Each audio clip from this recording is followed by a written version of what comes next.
Hello, ghouls and goblins. Welcome to the first installment of EEK and Echo, our new series where we share the strange and unusual. Today, for our first story, it's going to be a bit of a story time, a personal account that I experienced as a teenager growing up in a haunted house.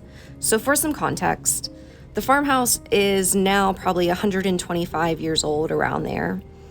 There's a lot of acres, trees, green grass, tucked away in a country town. The house definitely looks its age on the inside. Tilted floors, poorly lit rooms, a damp basement, a creepy canning cellar that still has canned vegetables from my great-grandmother tucked away inside.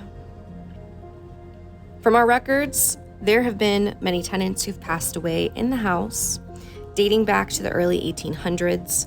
Most of them were marked as natural deaths. One stuck out pretty strange to me, though. There is one homeowner who actually passed away from falling into a lye mixture. So lye is what they use to make soap for laundry, from the research I've done. And he passed away from this. I'm not a historian, but I have been told that yes, it was possible to die from this since lye was toxic. There isn't much detail in the report that I actually have other than he fell in and that was the cause of his death. I wish I knew the full story, but that was all I was given, and it definitely stood out. What house doesn't have history, though? Any house that old is bound to have history, probably a bunch of history I don't even know yet.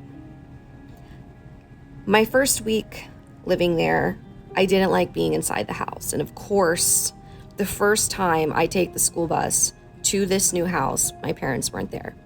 They were busy still packing at their old house.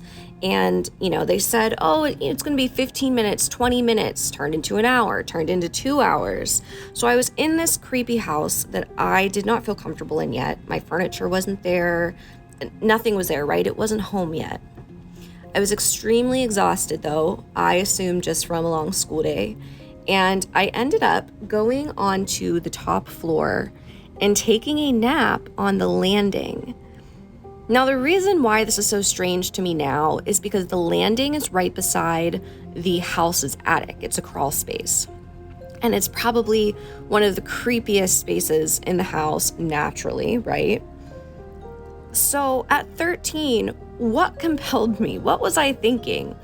That of all the places I could lay down and catch some quick Z's was right beside that door upstairs in a house I wasn't familiar with yet.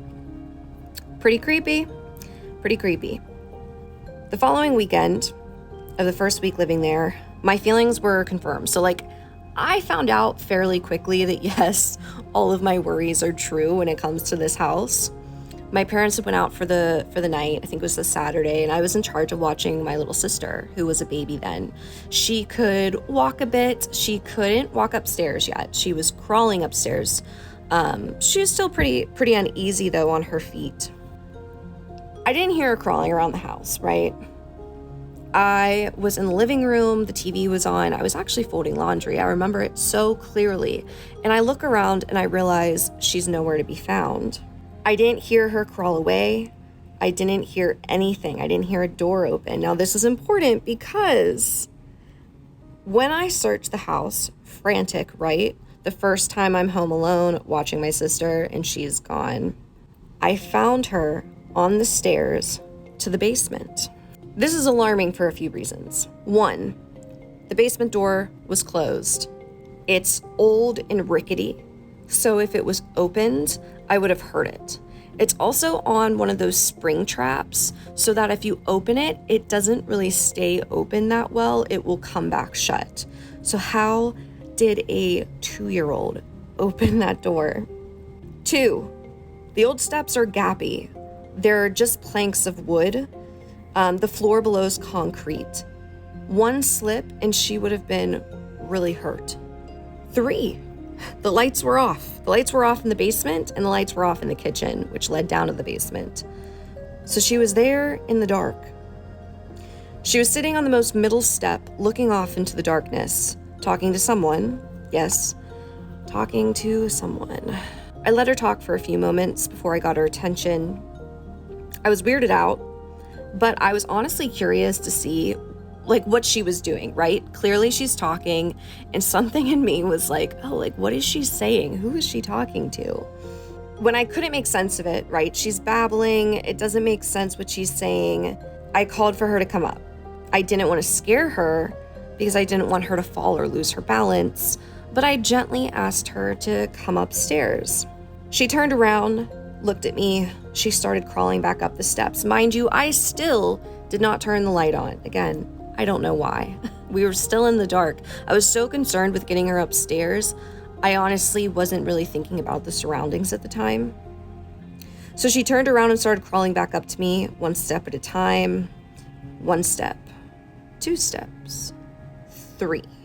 She wasn't quite to me yet, but she stopped and turned back to the darkness and said calmly to whatever resided in the dark basement, "No, that's my sissy."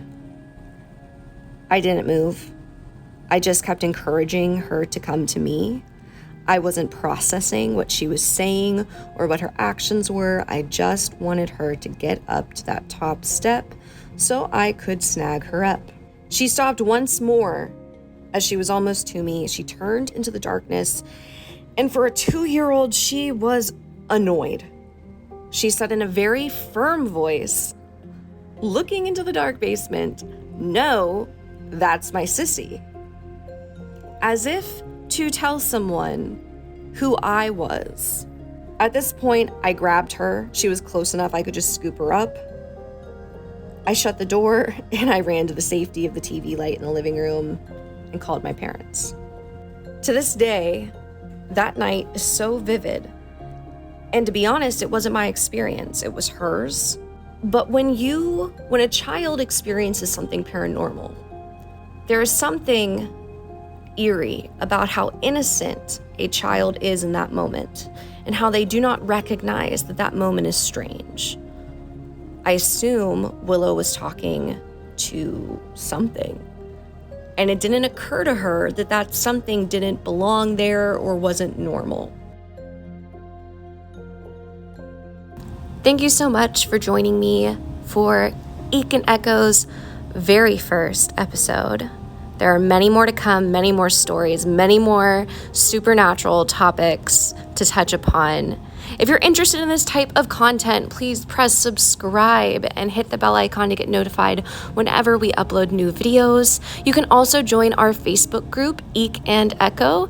It is linked down below in the description.